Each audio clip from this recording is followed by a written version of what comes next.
to help them nail down at least one variable. I mean, they are looking at all these multiple variables swirling around, and it's very hard for them to do anything without getting direction from the board to at least nail something down. My inclination is for us to try to move forward with a tuition decision tonight, and knowing that if it's zero or something less than $6, that is going to mean have a dramatic impact on loss of jobs, or perhaps loss of programs, loss of services. But it seems to me that we need to nail something down for these folks who are trying to do some planning. And I think we can give them some further direction. We may want to say, we know you're going to have to cut something, but don't let it be X. So I would urge us to try to give the budget folks a tuition number tonight. So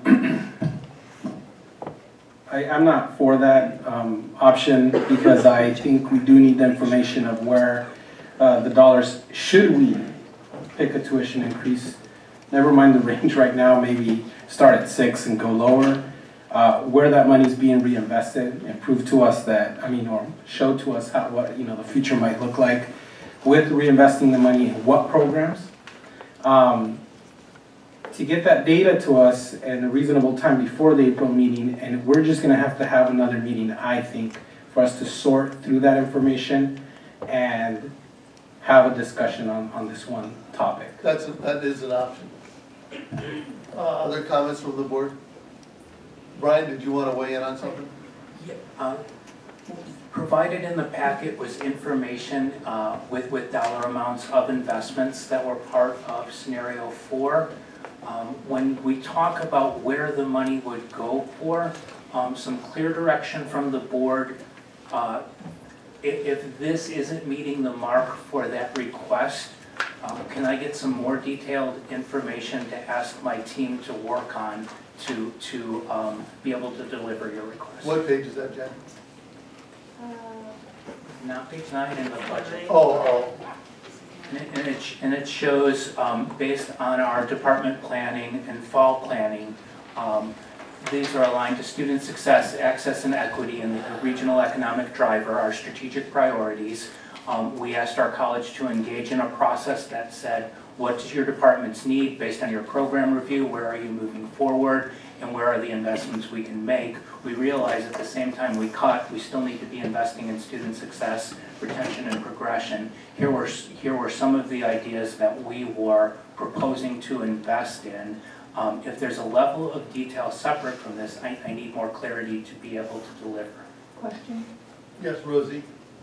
So I'm back on what I thought was Melanie's question earlier this evening. These are contained in option 4, which contains a $6 This is option 4. The rest of these are in all of the scenarios. Oh, they're in all of them. Okay. Just then I think that answers my question. My question was going to be, what happens to those if we vote for 0 tuition increase? Any adjustment to that scenario, we'd need to make further reductions. So at this point, we'd be back at the drawing board looking at this. But these are in the option that is 0 tuition increase already. Yes? Am I understanding that correctly? Except for the bottom 2. Yeah, I'm just concerned about the ones up on top. Yeah, that's what they said. Yeah. So those would remain in effect. So, no, you're saying no. I thought that's what you said. Well, they're built into the base planning projection, so they're part of the $8.4 million deficit. In scenario 1, we would need to reduce $8.4 million of expenses. So it's a reduction in force of this many contracted positions, this much part-time in class sections, and we'd have to roll back many of those investments. So it was built into the base based on our planning and the process we use. And if we need to balance the entire budget with budget reduction, sorry, Brian, this is the order of magnitude. Mm-hmm. And so many of those items would be dialed back, plus we also need to look at actual programs. We didn't have the opportunity to stage this conversation in a budget presentation, which outlined a projection. we've kind of been picking and choosing this. I think it's easy to get confused in moving through these while we have our tuition conversation. But the base projection, which we really haven't even seen this evening because it's earlier in the slides for the budget presentation, is where this conversation starts. So I guess where that leaves me is I find myself then in agreement with those of my colleagues tonight who have said they're not prepared to make an up or down decision on a tuition increase or a tuition freeze until we have some answers to some more questions.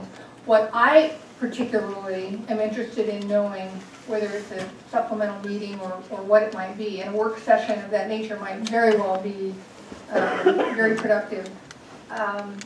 I want to know if that's the ramification, the order of magnitude impact.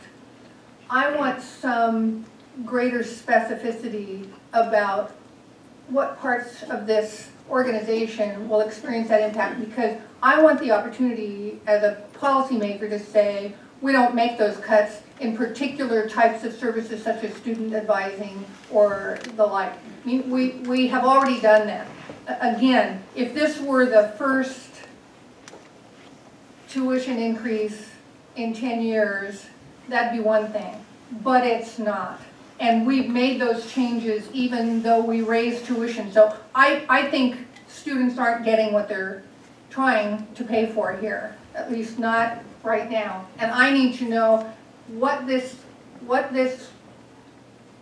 organization would look like, what this college would look like if we make the changes that a zero increase in tuition would require, not among advising staff and the like. Those support services. Matt and then Phil. Decline in student enrollment, involuntary layoffs, 25 to 35 positions, 35 to 45 part-time personnel. That's what it, if you're a staff member or a faculty member, could you please just stand? Would you mind? So, about maybe, you know, this side of the room, have a seat. That's going to be the, well, thank you all for entertaining the crazy notion. And I'm pointing out that there's a plethora of staff and faculty here who provide the very service that our students are attending this institution for. We send the wrong message, colleagues, if we say that you're disposable. Because you're not. Because whether you're in academic counseling or whether you're in a liberal arts program, food service, well, whatever. We shouldn't be in the business tonight of getting into specifics, and just recognize that if we take no action and don't adjust with the cost, at the very least, as per our board policy, with an inflationary with the inflationary index, that folks are going to lose their jobs and students are going to lose access to programs that help them not only become a more well-rounded citizen and more well-rounded student, but help them move on to their attained goal of either a 4-year or entering the workforce or re-entering into the workforce better trained. That's dismal. That's, if we take no action tonight and adopt the freeze with all due respect to our students who took time out of their, it's dead week, finals week next week, right? You took time out of your night to be here, and I hear you. And I was right there with you as a student.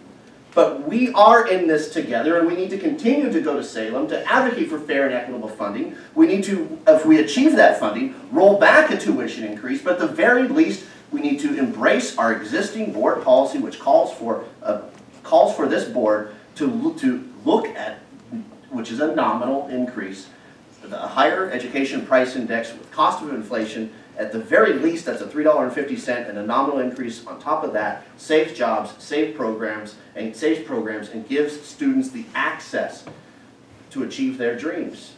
It's simple. I don't want to see the specifics because I have a visceral reaction when I see programs that I've attended, programs I love, and I know programs that you're taking your finals test just next week. Those programs will be on the chopping block, folks, if we don't take action, and that's unacceptable, and this board is more responsible than that. I have Phil and then Melanie. So to go back to what I do believe we do need a supplemental meeting with the new information, and two, maybe that's where we can fold in some more student comment or some public comment at the beginning. And this is prior to the April meeting. I'm going to ask, our colleagues, I want to respect everybody's point of view, but also respect the point of view of others that we do need more time. We still need more time, more information. Nobody here is expendable. Faculty, classified, they are the beating heart of this community college, as are the students. And shared burden is a shared burden, right? So I would ask my colleague to not assume that we were referring to our faculty or classified as something that we did not. We didn't, okay? That's all. Melanie. I'm going to be a little less tactful than Phil just was. Matt, I do not appreciate you using the word disposable and making people stand up in a meeting. It implies that the rest of the board does not appreciate or care about the faculty and staff that are here. I think we all do. We are all struggling with this situation. I don't appreciate what felt to me like grandstanding of putting one population of our community over a different population. We are struggling with this. I spent hours, I got 3 hours of sleep the past 2 nights because I went through every single inch of materials that have been provided to me. It didn't even appear that you knew that they sent the tuition materials prior to the meeting, Matt. No. When you use the word disposable in a meeting to imply that we don't care about folks, I don't appreciate that language, and I don't appreciate that it implies that I or other board members don't care about anybody in the college, because that's just blatantly not true. And I'm sorry, but I'm mad. If I could respond, Mr. Chairman. I'd like to suggest that we turn down the temperature a little bit, and we move away from personal things and try to focus on the problem at hand. We're trying to give the college guidance on what they can do that's most productive to make a decision. That's, I think, where we need to expend our energy. I'd like to ask that we focus on that. I move that the board convene either a supplemental meeting or use the April meeting perhaps in its entirety. I don't know what works best logistically for my colleagues to reconsider the question of tuition and provide specific direction to administration about the questions that board members would like answered way before we actually convene that meeting. I include that we should convene an opportunity for Lane students to be heard, and that we take as much time as it takes to ensure that every student who presents has the opportunity to be heard, and that's my motion. I second that. So if I understand the motion correctly, I'm not sure if you're proposing 2 sessions, one for students specifically, it sounds like. Well, Can I make a recommendation? yeah. I suggest a supplemental meeting and a work session ahead of the April meeting on that date. I'm good with that. We need plenty of time. And just to clarify a little further, this is leading up to a very tense situation, even tenser. It's going to get even more tense, and things are going to get very awkward, very difficult. Some of you here were actually my teacher. I wasn't a student here long ago. You were my instructor, right?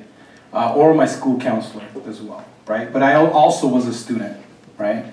And it's very difficult for all of us, and we're going to get through this. We are going to get through this, and please believe that we all do care, and we're going to get there. And let's keep making it more awkward till we get where we need to get, right? Let's just get there. Lisa. So, except that that's the sense of my motion, that there be a supplemental meeting in advance of the April meeting that would be a tuition budget work session and involve a student public hearing.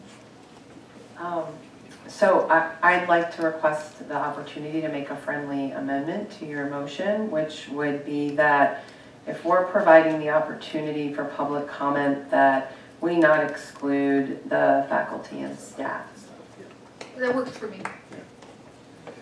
So what's, go ahead, Melanie. This doesn't need to be an official amendment, but I do think since we're going to be discussing costs a lot, I think we should, it's not an official budget committee meeting, but we might want to invite our budget committee members to attend as audience members to hear the conversation, because it will help with the deliberations they then need to go through as a part of that process. So I'm still a little bit fuzzy because I heard the word supplemental and I heard the word work session. Are Well, those two same separate? thing, no, Oh, same okay, thing. okay, A supplemental work session, all right. And that will start out with public testimony. yes. Okay. Mike? Yes, Susie, go ahead.